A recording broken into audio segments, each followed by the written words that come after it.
नमस्कार प्यारे बच्चों, कैसे हैं आप सब। उम्मीद करता हूं आप सब बहुत अच्छे, बहुत शानदार होंगे। आपका प्रिपरेशन हमारे साथ बहुत शानदार चल रहा होगा। हम लगातार आपके लिए अच्छे कॉन्सेप्ट के बढ़िया प्रश्न लेकर आ रहे हैं, आप उसका आनंद उठा रहे होंगे। कॉपी पेन लेकर तैयार हो, आ जाइए, आज के सफर पे चलते हैं। पहला सवाल आपके लिए, बिल्कुल शानदार सा सवाल। एक ही स्थान से दो राइफलों से 11 मिनट 45 सेकंड के अंतराल पर दो गोलियां चलाई जाती हैं। ट्रेन द्वारा उसी स्थान की ओर यात्रा करने वाला एक व्यक्ति 11 मिनट के बाद एक और ध्वनि सुनता है। ट्रेन की गति ज्ञात कीजिए। ध्यान दीजिए, यहां पर दो राइफल हैं। एक राइफल चला, उसके 11 मिनट 45 सेकंड के बाद 11 मिनट 45 सेकंड के बाद दूसरा राइफल चला। अब एक व्यक्ति जो ट्रेन में बैठा है और इस तरफ आ रहा है, जब यह राइफल चला तो उसने आवाज सुनी, मगर जब दूसरा राइफल 11 मिनट 45 सेकंड के बाद चली तो उसको 11 मिनट के बाद आवाज सुनाई पड़ी। इसका मतलब यह है, ध्यान दीजिए, कि गोली 11 मिनट 45 सेकंड के बाद चली और उसे 11 मिनट बाद आवाज सुनाई पड़ी। यानी 45 मिनट में गोली की ध्वनि 45 सेकंड, ये सेकंड है बेटा ना, 45 सेकंड, 45 सेकंड में गोली की जो ध्वनि है मेरे लाल, 45 मिनट में जो गोली की ध्वनि है वो 11 मिनट में ट्रेन की ध्वनि के बराबर हो, ट्रेन की गति के बराबर है। क्योंकि देखो, गोली चली, उसके 11 मिनट 45 सेकंड बाद ये गोली चली, इसकी आवाज यहां ट्रेवल करके गई होगी, ये गोली चली, इसकी आवाज ट्रेवल करके गई होगी, मगर इसको 11 मिनट 45 सेकंड का समय लगना चाहिए था यहां तक आने में, इसके कान तक आने में। मगर ये कब लगता, जब ये वहीं खड़ा रहता। मगर ये क्या कर रहा है, लगातार चल रहा है, जिसकी वजह से इसको गोली की आवाज यहां पहुंचने के बजाय यहीं पर सुनाई पड़ गई, यानी 11 मिनट बाद सुनाई पड़ गई। अगर गोली यहां तक आती तो इसे दूसरी आवाज भी 11 मिनट 45 सेकंड बाद ही सुनाई पड़ती। मगर चूंकि ट्रेन चल रही थी इसलिए रास्ते में ही इसको काउंटर हो गया और गोली की आवाज इसने सुन ली। तो 45 सेकंड में गोली जितनी दूर चली, 11 मिनट में ट्रेन उतना चल गया। तो मेरे लाल 45 मिनट में गोली की 45 सेकंड पर गोली की चाल क्या होगी। गोली की चाल आपके लिए कहा गया है कि आप 330 मीटर पर सेकंड ले लें। तो 45 सेकंड का समय गुणे चाल बराबर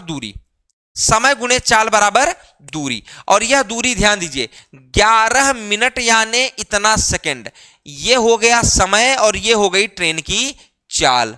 यह क्या हो गई, ट्रेन की चाल। क्योंकि ये दोनों दूरियां बराबर हैं तो समय गुणे ट्रेन की चाल बराबर दूरी, समय गुणे गोली की चाल बराबर दूरी। तो ये दोनों दूरियां बेटा आपस में बराबर हैं, इसलिए मैंने ऐसे लिख दिया। अब आप समझिए इस बात को कि 11 तिहाई 33, 30 दूना 60, 30 दूना 60 और 2 से ये कटेगा तो क्या आ जाएगा, 22.5 मीटर प्रति सेकंड। ट्रेन की गति क्या हो गई मेरे लाल, ट्रेन की गति क्या हो गई, ट्रेन की चाल क्या हो गई, 22.5 मीटर प्रति सेकंड, 22.5 मीटर प्रति सेकंड। ठीक है, अब आपको याद हो तो ध्यान से सुन लीजिए, 22.5 मीटर पर सेकंड का मतलब क्या है, 22.5 मीटर प्रति सेकंड। अगर आपको याद हो तो ध्यान दीजिए क्या करना होता है, 18/5 में गुणा, 5 चौके 20, 5 पचाम 25, 18 चौके 72, 18 पंचे 90, 72 और 9 81। ऑप्शन नंबर 3 खत्म सवाल। भाई मैंने गोली चलाई, गोली जब मैंने चलाई तो गोली ट्रेवल करके किसी स्थान पर कितना देर में जाएगी, अपने चाल से जाएगी आराम से। मगर मैं तुरंत 11 मिनट 45 सेकंड बाद दूसरी गोली चलाऊं, व्यक्ति जहां का तहां खड़ा रहे तो उसे दूसरी ध्वनि भी 11 मिनट 45 सेकंड बाद ही सुनाई पड़नी चाहिए। मगर चूंकि व्यक्ति भी कुछ आगे बढ़ाया इसलिए गोली की आवाज क्या होगी, जल्दी सुनाई पड़ जाएगी। यही काम यहां हुआ कि 45 सेकंड में गोली जितनी चली 11 मिनट में व्यक्ति उतना चल गया। यानी इन दोनों की 45 सेकंड में गोली की चाल और यानी गोली की ध्वनि की चाल, गोली की ध्वनि की चाल, और 11 मिनट में ट्रेन की जो चाल थी वो आपस में बराबर थी। और इसी सेगमेंट से हमने आराम से ट्रेन की चाल 22.5 मीटर पर सेकंड निकाल ली, जिसकी वैल्यू कितनी होती है, जिसकी वैल्यू होती है 81 किलोमीटर प्रति घंटा। ऑप्शन नंबर 3 सही है। ठीक है, चलिए आगे आ जाइए। शानदार से शानदार सवाल आपको कराएंगे, शानदार से शानदार सवाल कराएंगे मेरे भाई। 27.3 किलोमीटर प्रति घंटे की चाल से चलने वाला एक व्यक्ति एक वर्गाकार मैदान को 2 मिनट में तिरछा पार कर लेता है। एक मैदान है वर्गाकार, उसे डायगोनली कोई पास करता है। कैसे पास करता है? डायगोनली। कितने में?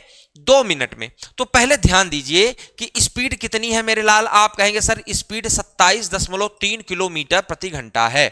मैं कहूंगा ठीक है बेटा, अगर स्पीड इतनी है और चूंकि आगे खेला मिनट में है तो मेरी जिम्मेदारी बनती है कि मैं इसे क्या कर दूं, मैं इसको मिनट में बदल दूं। सेकंड में बदल दूं, मिनट में बदल जाएगा। बोलो, क्या यही सीखा था हमने? आप कहेंगे सर बिल्कुल यही सीखा था। अगर आपने यही सीखा था तो इसी का प्रयोग करें, यानी स्पीड हमारी कितनी हो गई? इतनी हो गई। अब इस स्पीड से कोई व्यक्ति 2 मिनट, 2 मिनट का मतलब क्या हुआ मेरे भाई? 120 सेकंड। कोई व्यक्ति 120 सेकंड चलता है तो कितनी दूरी चलेगा? दूरी बराबर क्या हो जाएगा? चाल गुणे समय। 3 छंग 18, 3 चौके 12। ठीक है, कुछ ना कुछ तो इसको करना पड़ेगा। 2 20। अब चलो 2 से काटते हैं। 2 इकन्नम 2, 2 तिहाई 6, 2 इकन्नम 2, 2 तिहाई 6, 2 सत्ते 14, 2 पंचे 10। नीचे का किस्सा खत्म। अगर इस 20 से 0 दे दें तो ये 137.5 हो जाएगा, और 2 का गुणा कर दें, केवल इस 2 का गुणा कर दें तो क्या हो जाएगा? 5 दूनी 10, 7 दूनी 14, 1 15, 3 दूनी 6, 1 7, 2 इकन्नम 2, दशमलव यहां लगेगा, यानी 275। 275 गुणे 5, 275 गुणे 5, 27 पंचे 275 गुणे 5, इतना इतना क्या चलेगी?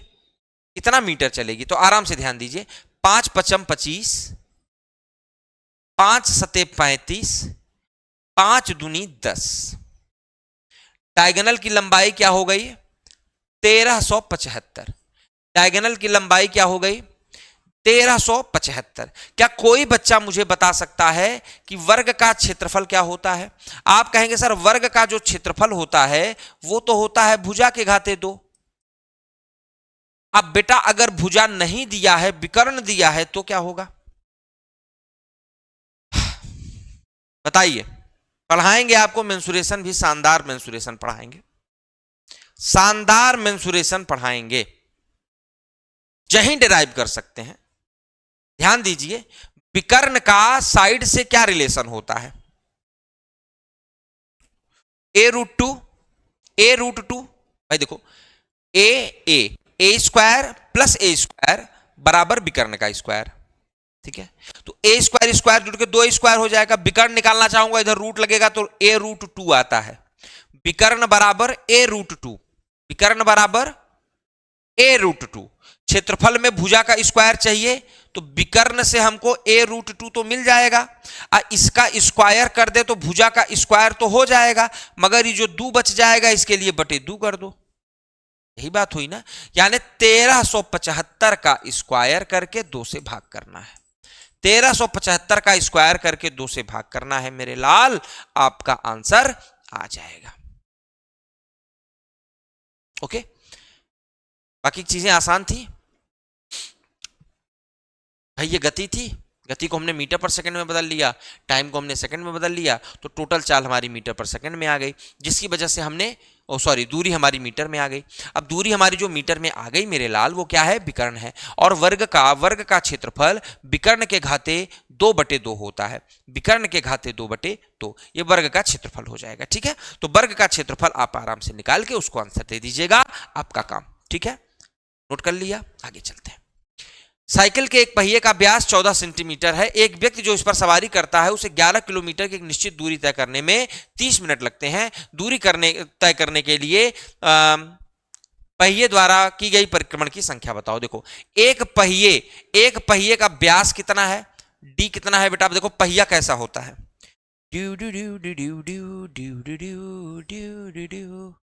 पहिया कैसा होता है, शेप। पहिया कैसा होता है मेरे भाई, पहिया कैसा होता है, गोल होता है। आप कहेंगे सर बिल्कुल गोल गोल होता है। अब ये जो पहिए का व्यास है मेरे लाल,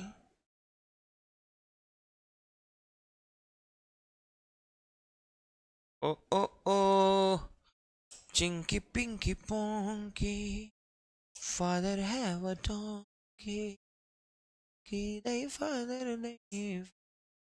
ठीक है, ये इसका केंद्र है। अब सुनो, ये जो पहिया है इसका व्यास कितना है, 14 सेंटीमीटर। इसका व्यास कितना हुआ, 14 सेंटीमीटर।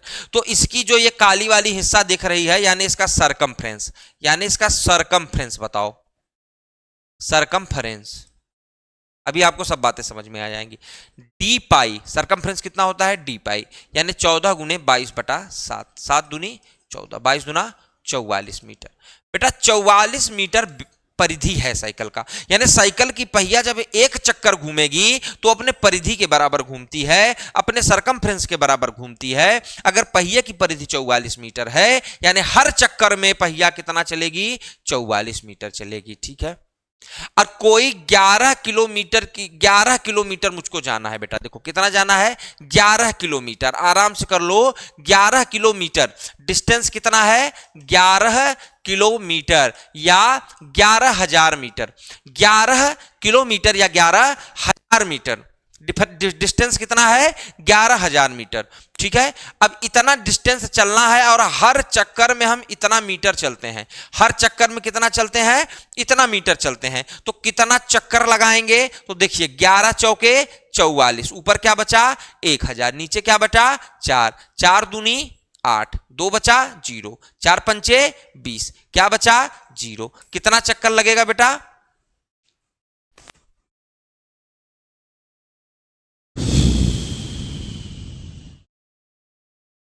250 चक्कर लगेगा। यही 11 किलोमीटर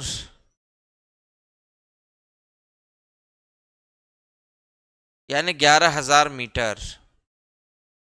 हर चक्कर में पहिया 44 मीटर चलता है।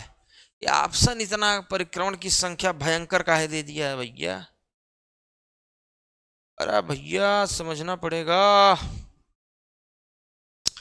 फिलहाल तो बातें बिल्कुल सेट हैं, आप इनको नोट कर सकते हैं मेरे भाई, कहीं आपको कोई दिक्कत नहीं आएगी इसकी वजह से।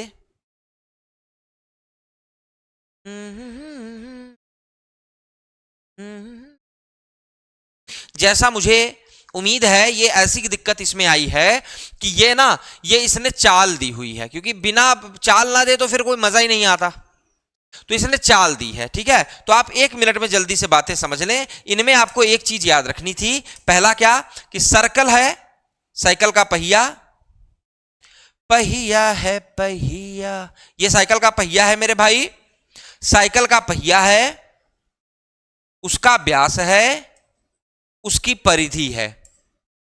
ओके, इतना रख लो।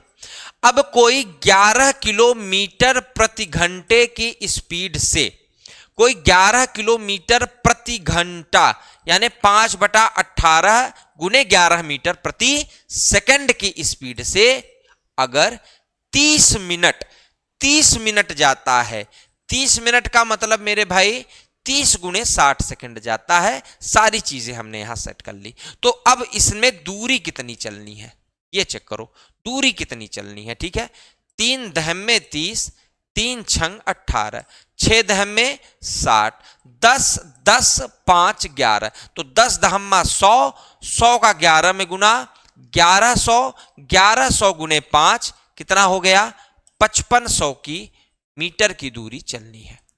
अगर किसी व्यक्ति की स्पीड 11 किलोमीटर प्रति घंटा है यानी वह 11 गुने 5/18 मीटर प्रति सेकंड है और वह 30 मिनट तक कहीं जाता है, इसका मतलब 30 गुने 60 सेकंड तक जाता है। इसका मतलब यह हुआ, मैंने इसे काटा, 3 छंग 18, 3 दहम्मा 30, 6 एकन्नम 6, 6 दहम्मा 60। तो इन सब का गुना किया तो पता चला कि साइकिल 5500 मीटर दूर जाएगी।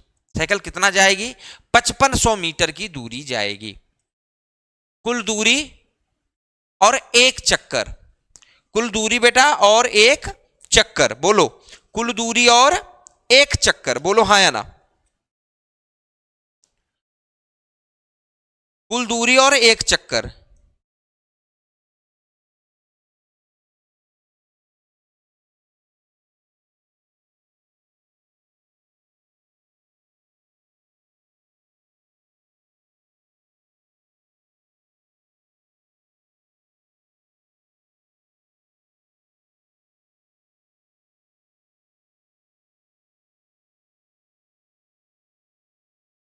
कोई और दिक्कत है इसमें? हाँ, ये 14 सेंटीमीटर है मेरे लाल, तो इसलिए यह मीटर नहीं सेंटीमीटर में आएगा।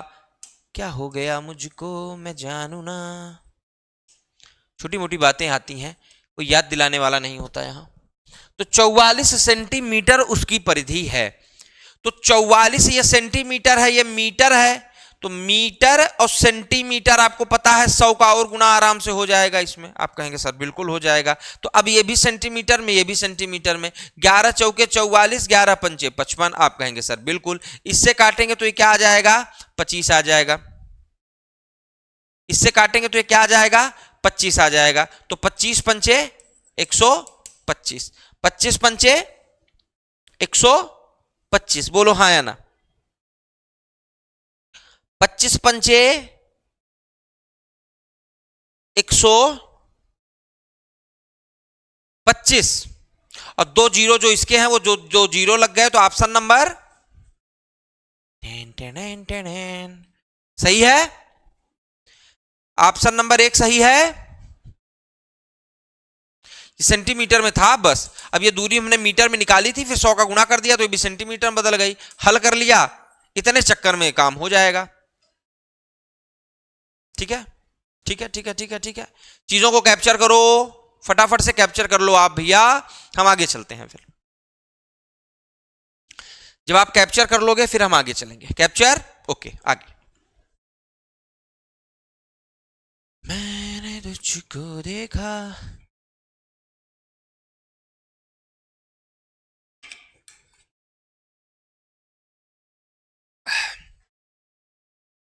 तेरी और दिल का, परी है तू मन की, कहना है नजरों का।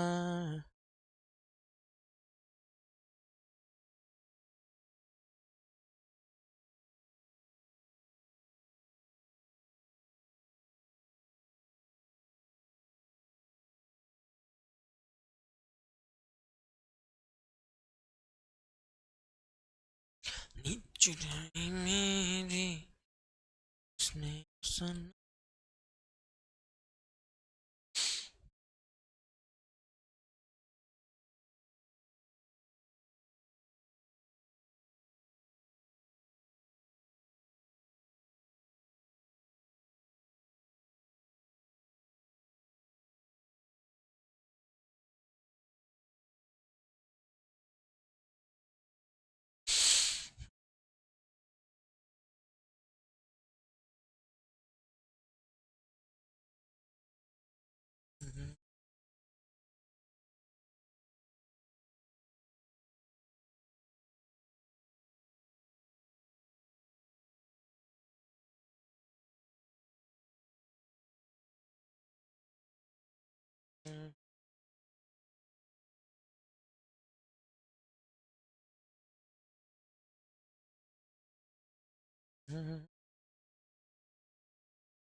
इसमें छोटी मोटी बातें बस इन सवालों में समझनी होती हैं।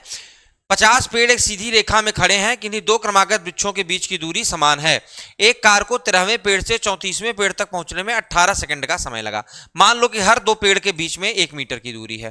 तो ये पहला पेड़ है, ये दूसरा है, ये तीसरा है। अगर मैं तीसरे से पहले के बीच में दूरी समझूं तो क्या बताओ, 2 मीटर आ रहा है। बस छोटा सा कॉन्सेप्ट आपको मेरे लाल समझना है कि 34वें पेड़ और 13वें पेड़ के बीच में अंतर कितना होगा, 21 मीटर का। और 21 मीटर का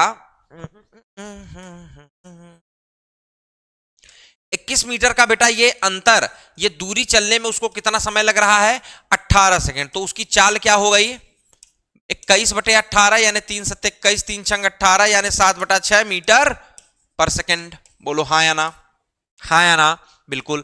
अब देखो उसे कहां जाना है, 50वें पेड़ पर।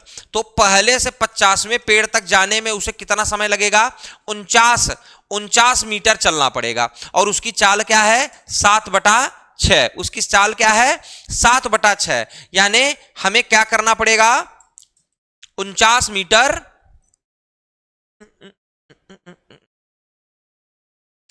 गुणे 7/6।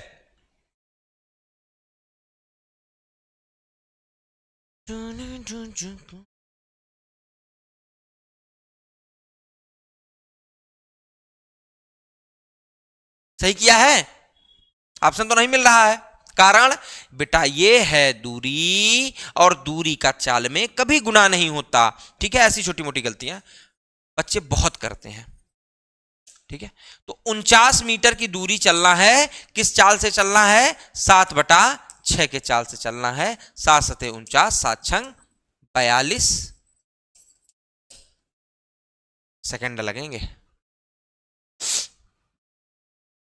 दूरी बटे चाल बराबर समय 42 सेकंड। कितना समय लगेगा, 42 सेकंड का। 34वें पेड़ और 13वें पेड़ के बीच की दूरी 21 यूनिट होती है। मीटर मान लो या कुछ भी मान लो, 21 यूनिट होगी। और उस 21 यूनिट को तय करने में उसे 18 मिनट का समय लगता है। तो उसकी चाल क्या हो गई, 7/6 मीटर पर सेकंड। अगर इस चाल से कोई 49 यूनिट की दूरी चलना चाहे तो कितना समय लगाएगा, 42 सेकंड का समय लगाएगा। That's all, that's all, that's all, that's all. इतनी सी बात है। बोलो इतनी सी बात, इतनी छोटी सी बात आपको समझ में आई, हाँ या ना, बोलो हाँ या ना। चलो आगे आ जाओ। 100 मीटर की एक दौड़ में ए ने बी को 100 मीटर से और बी ने सी को 10 मीटर से, सॉरी 10 मीटर से, और बी ने सी को 10 मीटर से पीछे छोड़ दिया। तो ए ने सी को कितने मीटर से पीछे छोड़ा, यह सवाल बहुत पूछा जाता है। बच्चे अक्सर इसमें कंफ्यूज होते हैं। मैं बता दूं, एक 100 मीटर की दौड़ है, ये एक्स है, ये वाई है, इनके बीच की दूरी 100 मीटर है। 3 लोग चलते हैं। ए जब यहां पहुंच जाता है तो बी यहां रहता है, यानी कहां, 10 मीटर पीछे। अब याद रखो कि दोनों साथ चले थे, तो ए और बी के टाइम का क्या है, टाइम दोनों बराबर लेते हैं। और अगर कोई टाइम बराबर लेता है तो स्पीड और डिस्टेंस में क्या होता है, स्पीड और डिस्टेंस में क्या होता है,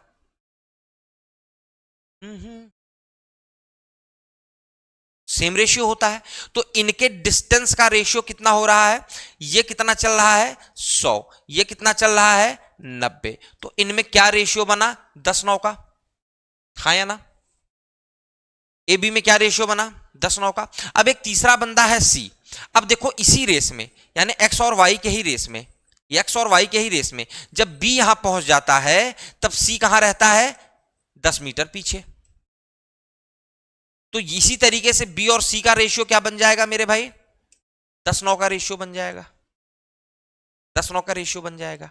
अब देखो A/B 10/9, B/C 10/9। तो A/B/C निकालना हो तो, A/B/C निकालना हो तो भाई इस दोनों को क्या करना पड़ेगा, इसमें 9 का गुना करना पड़ेगा और इसमें 10 का गुना करना पड़ेगा, तभी तो दोनों एक जैसे होंगे। अब ये चीजें तो समझो भाई कि A/B 10/9 है, B/C, चलो मैं अच्छे से कर देता हूं इसको, कोई बात नहीं, आप कंफ्यूज ना हो।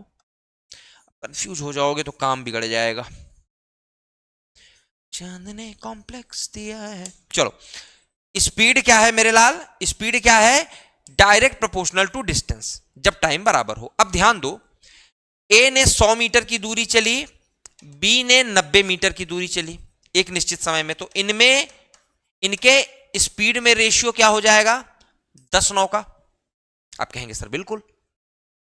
अब देखो जब B ने 100 चला तो C ने क्या किया, 90 चला, तो B और C के स्पीड में क्या रेशियो हो जाएगा, 10-9 का। अब मैं A/B/C निकालना चाहता हूं। याद कर लो रेशियो का लेसन, आपको याद आ जाएगा कि A/B कितना है, A/B कितना है 10-9, B/C कितना है 10-9, यानी यहां B 9 है, यहां B 10 है। एक जैसा करने के लिए यहां 10 का और यहां 9 का गुणा करना पड़ेगा। तो 10 करूंगा तो दोनों में करूंगा तो A कितना हो जाएगा 100, B कितना हो जाएगा 90, C कितना हो जाएगा 81। C 100 A से कितना कम है, C A से कितना कम है 19, तो कितने समय से उनको पीछे कर देगा। अरे यार फिर वही बात है ना, क्या बात है कि ये क्या आ गया, स्पीड का रेशियो आ गया। अब जब समय एक जैसा है, स्पीड का रेशियो आया, तो यही रेशियो डिस्टेंस का होगा, यही रेशियो डिस्टेंस का होगा। यानी जब तक A 100 चलेगा तब तक B 81 चलेगा, यानी A B को कितने देर में छोड़ देगा, 19 मीटर पीछे छोड़ देगा। That's all. ये प्रश्न काफी आते हैं, 100 मीटर से छोड़ दिया, 200 मीटर से छोड़ दिया, मगर इनको ऐसे ही लगा देना है आपको। एक और उदाहरण देख लो, एक रेस में 3 लोग हैं, मान लो P Q R, ठीक है। P ने Q को 200 मीटर से हरा दिया, यानी जब P 1000 चला तो Q 800 चला, तो इनमें रेशियो क्या बना, सॉरी 800 लिखा है, इनमें रेशियो क्या बना, 10-8 का बना। अब यहां देखो Q ने क्या किया, Q ने R को 200 से हरा दिया, Q ने R को 200 से हरा दिया, यानी जब Q 1000 चला तो R 800 चला। इस हिसाब से QR का रेशियो क्या हुआ, 10-8 का, 10-8 का। ये देखो Q यहां 10 है और यहां Q कितना है, 8 है। एक जैसा करने के लिए क्या करना पड़ेगा, इसमें 10 का इसमें 8 का गुणा करो, तो Q यहां 80 और R क्या हो गया 64। Q यहां 80 तो P क्या हो गया 100। तो अब हम अगर P इस टू Q जानते हैं, Q इस टू R जानते हैं, और हम P इस टू Q इस टू R निकालना चाहें तो क्या हम आराम से नहीं लिख सकते कि 100 80 64, 100 80 64 लिख सकते हैं। आप कहेंगे सर बिल्कुल। इन दोनों में डिफरेंस देखिए, आप कहेंगे सर 36 का है। कितने का है, 36 का है। तो अगर ये 100 1000 है तो ये 36 360 हो जाएगा, यानी PR को कितना पीछे छोड़ देगा, 360 मीटर से पीछे छोड़ देगा। बहुत आसान होते हैं ये सवाल, बहुत इजी होते हैं, बस तरीका आप जानते रहिए। डन। अगला सवाल डन हो गया हो तो अगला सवाल ले लो।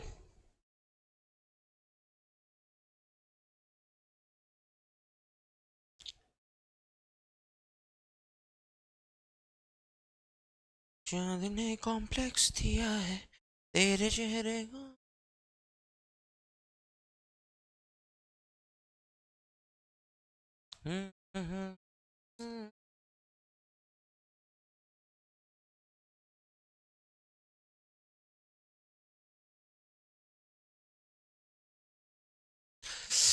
1500 मीटर की दौड़ में वाहन P Q को 200 मीटर की शुरुआत देता है। वाहन P दौड़ 8 सेकंड में जीतता है। वैकल्पिक रूप से यदि वाहन P वाहन Q को 400 मीटर की शुरुआत देता है तो डेड हीट या डेड शॉट होता है। डेड हीट या डेड शॉट क्या होता है, जब दो मूविंग ऑब्जेक्ट एक साथ किसी चीज को टच कर लें तो उसे डेड हीट कहते हैं। दो मूविंग ऑब्जेक्ट एक साथ अपने लक्ष्य को प्राप्त कर लें, एक साथ यहां पहुंचे, इसको डेड हीट कहते हैं। सवाल ने यह कहा कि अगर P ने Q को 400 मीटर की बढ़त दी, P ने Q को क्या कर दिया, 400 मीटर की बढ़त दे दी, तो क्या हुआ, वो दोनों डेड हीट कर गए। समझो इस बात को, ये बात क्या कहना चाहता है, ये बात सीधी सी कहना चाहता है कि 1500 मीटर की दौड़ है, ठीक है, 1500 मीटर की दौड़ है, तो जब P चलना चालू करता है तब तक Q को कितना चलना होता है, केवल 1100, क्योंकि P तब तक रुका रहता है जब तक Q 400 आगे ना चल जाए। इसी को कहते हैं Q को 400 मीटर की शुरुआत देना, कि भैया मैं रुका हूं, तुम पहले चले जाओ। जब वो 400 मीटर दूरी चल लेता है तब मैं दौड़ना चालू करता हूं। तो बेटा जब मैं दौड़ना चालू करता हूं किस स्पीड से, मेरा नाम P है तो मैं P के स्पीड से दौड़ना चालू करता हूं, और जितने देर में मैं 1500 की दूरी तय करता हूं, देखो बेटा दूरी बटा चाल समय, दूरी बटा चाल समय, यानी जब P चालू करता है उस समय Q अपने लक्ष्य से 1100 मीटर की दूरी पर था और दोनों एक साथ पहुंचे, तो दोनों ने निश्चित समय तक चाल चली। आप कहेंगे सर बिल्कुल, तो बताओ मेरे लाल, P और Q अगर मैं करना चाहूं तो P और Q के स्पीड का रेशियो क्या 15-11 आएगा? भाई इसी से अगर मैं P Q के स्पीड का रेशियो निकालूं तो क्या 15-11 आएगा? बोलो मेरे भाई, इतनी बात आप समझते हो कि नहीं? और दूसरे किस्से में जब P जो है Q को 200 की बढ़त देता है तो 8 सेकंड पहले रेस जीत जाता है, यानी 200 मीटर Q का P 8 सेकंड में तय कर लेता है। यानी Q की चाल क्या है? उसने 400 की बढ़त दी थी तब बराबर में पहुंच गया, और जब मात्र 200 की बढ़त दी थी, जाओ तुम 200 मीटर दौड़ लो मैं तब तक खड़ा हूं, तुम 200 मीटर चले जाओ मैं तब तक खड़ा हूं। ऐसी स्थिति में क्या होता है? वह 8 सेकंड पहले रेस जीत जाता है। किसके? Q से। Q से 8 सेकंड पहले जीत जाता है, यानी Q 8 सेकंड में जितनी दूरी चलेगा उसको जीत जाता है। तो 200 दूरी 8 सेकंड में जो चलेगा वही Q की चाल कहलाएगी। 200 की दूरी 8 सेकंड में जो चलेगा वही Q की चाल कहलाएगी। तो क्या हो जाएगा? 8 दूनी 16, 8 पंचे 40, यानी क्या है ये मीटर में है ना? हाँ, 25 मीटर प्रति सेकंड। 25 मीटर प्रति सेकंड Q की चाल है। बेटा 11 की वैल्यू 25 है, यानी 11 की वैल्यू 25 है, यानी 1 की वैल्यू क्या हुई? 25/11। और आपको किसकी वैल्यू बतानी है? पहले आपको P की चाल बतानी पड़ेगी, तभी आप बता पाओगे कि वो 1500 मीटर चलने में कितना समय लेगा। तो P की चाल क्या होगी? अगर Q की चाल 25 है, इनके चालों में अनुपात 15-11 का है, तो Q का अनुपात 11 है और इसकी एक्चुअल वैल्यू 25 है, तो 1 की वैल्यू क्या हुई? 25/11। तो 15 की वैल्यू क्या हुई? 15 गुणे 25/11। ये किसकी चाल है मेरे लाल? ये P की चाल है। ये किसकी चाल है? ये P की चाल है। इतनी बात समझ में आई आपको? अगर इतनी बात समझ में आई तो फटाफट से ये आ जाइए कि 1500 मीटर की दूरी, ये क्या है बेटा? दूरी। दूरी बटे हम क्या करते हैं? चाल। दूरी बटे चाल। दूरी बटे चाल बता देगा समय। तो 15 दहम्मे 100, 25 चौके 100, 11 चौके 44 सेकंड। P कितने देर में 1500 की दूरी चल जाएगा? 44 सेकंड में। बहुत शानदार जबरदस्त सवाल था, इसीलिए कहता हूं कि सवाल को एक बार पॉज करके अपने से देखा करिए लगाकर कि हम सवाल के किस अप्रोच से चलते हैं, और फिर मैं आपको बताऊंगा इस सवाल के बेहतर अप्रोच। ठीक है मेरे भाई? ठीक है।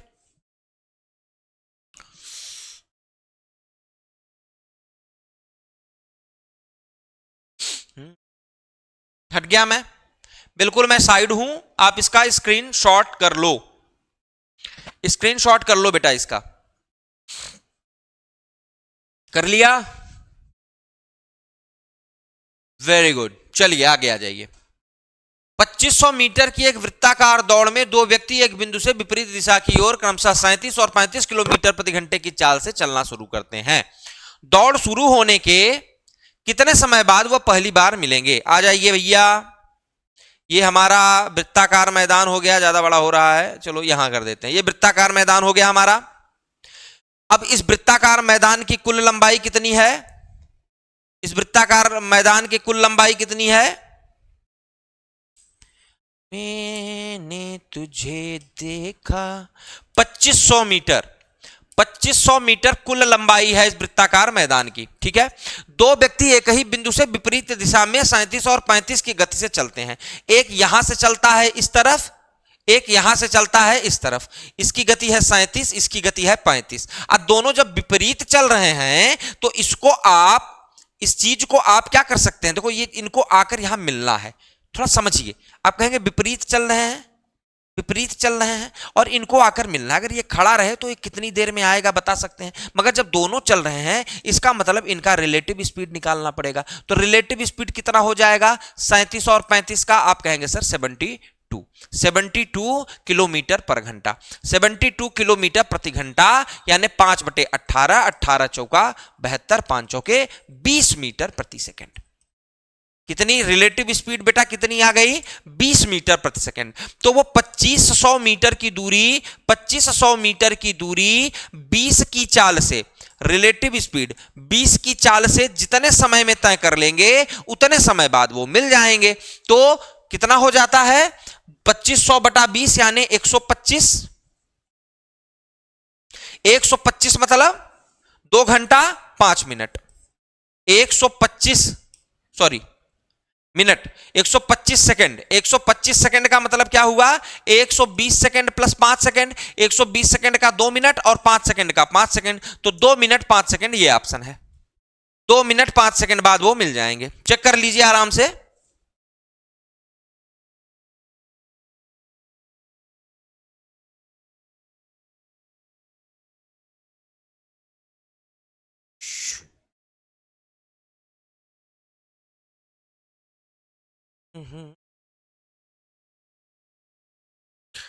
नजर नहीं चुराना।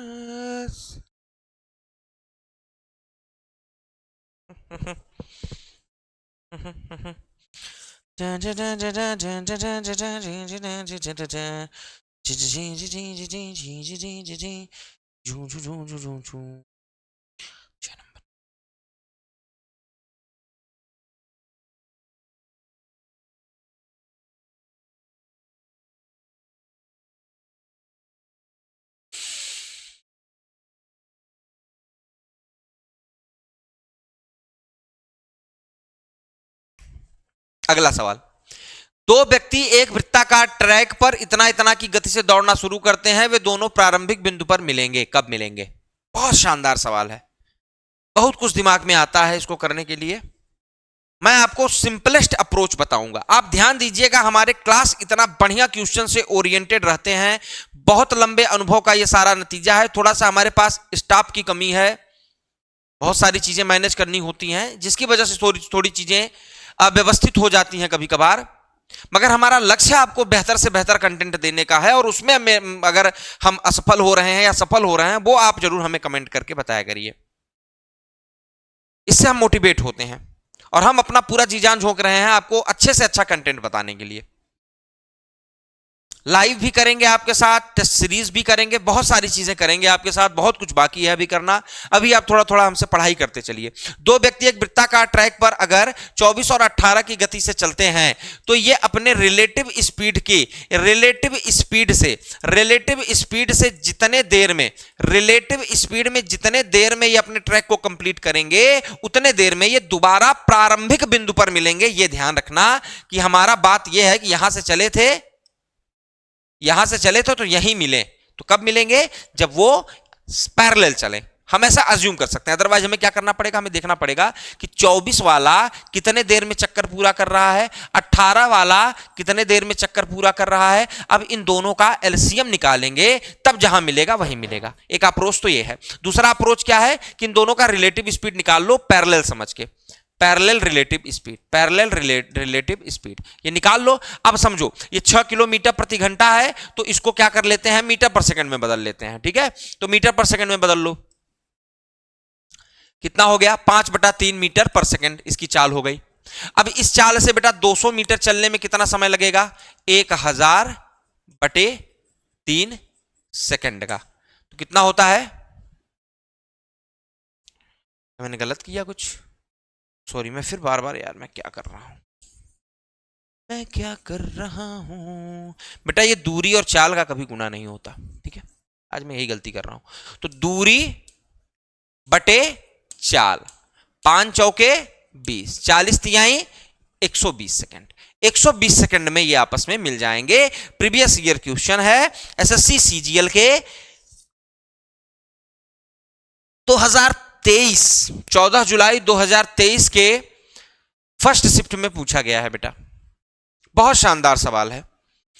कॉन्सेप्ट रीच करना बहुत जरूरी होता है।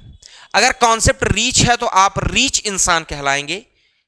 Do you understand what is rich? This type person, okay, rich person. चले मेरे लाल, बिल्कुल आज्ञा है। चलो आज का लास्ट सवाल फटाफट से कर लें, फटाफट से इस सवाल को देख ले मेरे भाई। मेरे भाई मेरे लाल फटाफट से देख लें।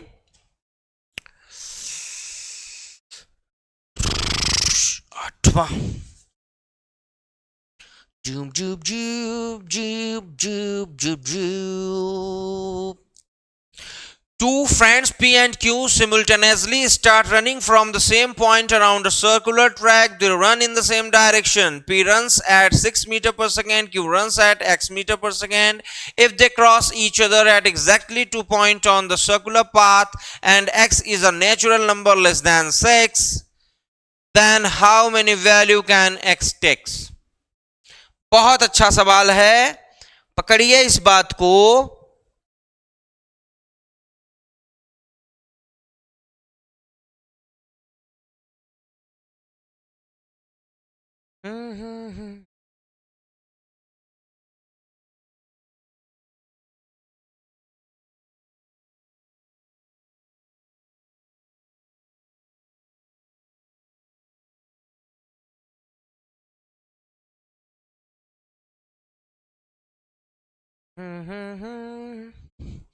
भाई बहुत आसान है चीजों को समझना, थोड़ा सा समझिए, कठिन तो है, थोड़ा सा टिपिकल है, देख लीजिए।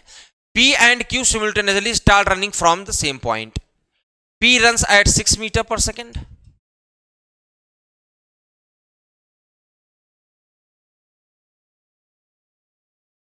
And Q runs at x meter per second. ठीक है, तो अब पता है कि ये एक दूसरे से उसी बिंदु पर कब मिलेंगे, इनके रिलेटिव स्पीड निकालना पड़ेगा। और लेंथ जो है, वो जो लेंथ है, ट्रैक का लेंथ है, वो लेंथ हम मान लेते हैं y। अब समझिए, इस लेंथ को इस स्पीड से जब वो ट्रैक करेंगे तब वो पहली बार मिलेंगे।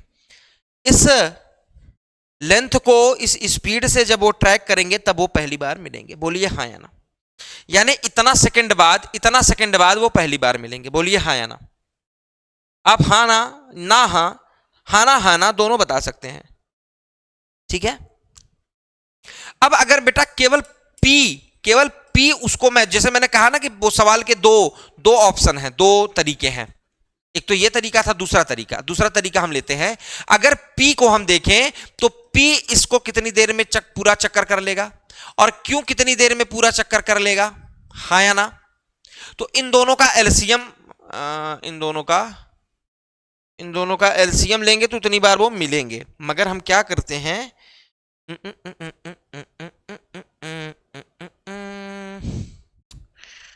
हम इनका एलसीएम ले लेते हैं।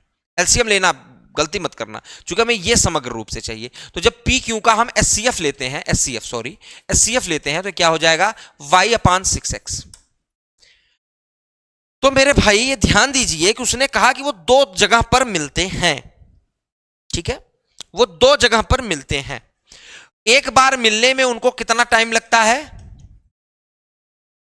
और वो एक साथ ट्रैक को कवर कितने देर में करते हैं, और वो फिर एक दूसरे से मिलते कितनी बार हैं। क्या ये बात समझने में हमें दिक्कत हो रही है क्या? नंबर ऑफ टाइम, क्योंकि देखो ट्रैक पे तो वो इतने मिनट में वहीं मिलेंगे जहां से चालू किया था। अगर वो इतने इतने देर में समय को पूरा करते हैं तो हम ये समझ रहे हैं कि अगर दो बार इस ट्रैक को वो पूरा करते हैं तो नंबर ऑफ टाइम, जैसे हम पूछे कि number of time they both meet each other, number of time they both meet each other, तो हमें क्या करना पड़ेगा, in how many second they meet one time and what is their HCF. मगर मेरे ख्याल से इसका हमें भाग कर देना चाहिए, ठीक है। इसके एचसीएफ का भाग करो लाल, एचसीएफ का क्या करो, भाग करो, नहीं गड़बड़ हो जाएगा। ये क्या है, इतने सेकंड में वो एक बार मिलते हैं, एक बार वो अपने स्टार्टिंग पॉइंट पे मिलते हैं। और जो हमने एचसीएफ निकाला था ये हमें क्या बताता है, ये हमें बताता है कि मिनिमम टाइम इन दोनों के बीच का क्या है। तो ये दो बार मिलने की संभावना हम देख लेते हैं कि क्या है, ठीक है। तो क्या आ जाता है, 6x/6 - x, यानी इसको अगर आप हल करेंगे तो 6x/6 यानी x, और 6x/x यानी -6 बराबर 2, यही आएगा। y कट गया, 6x/6, 6 से कट जाएगा, x बचेगा, 6x/x 6 बचेगा। ठीक है, x की वैल्यू 8। x कौन था, x कौन था, x x x x इसकी चाल, x इसकी चाल थी। x क्या थी, इसकी चाल थी। चाल, चाल समझते हो? Do you ever here about the चाल? बोलो बोलो बोलो बोलो बोलो बोलो बोलो, क्या बोलेंगे सर, उल्टा काट रहे हो। ये ऊपर होता तब ऐसा हो पाता। 6x/6 माइनस x बराबर 2 कर लो, तो आप करोगे 6x बराबर 12 माइनस 2x। ठीक है, तो ये 8x बराबर 12 हो जाएगा और x की वैल्यू आ जाएगी 1.5 मीटर पर सेकेंड। x की वैल्यू क्या आ जाएगी, 1.5 मीटर पर सेकेंड। सवाल ने क्या पूछा है, x के हम कितने मान ले सकते हैं? तो हम x के कितने मान ले सकते हैं, केवल एक मान ले सकते हैं। ठीक है, सवाल थोड़ा सा कॉम्प्लिकेटेड था, एक दो बार आप चीजों को रिवाइज करके देखेंगे, आपको बातें पूरी तरह से समझ में आ जाएंगी। नहीं समझ में आएंगी फिर भी कोई टेंशन नहीं है, हम आपको 2 बार 3 बार 4 बार में बताएंगे। तब तक के लिए अपना ख्याल रखिए, मिलेंगे आपसे नेक्स्ट वीडियो में। सत श्री अकाल, नमस्कार।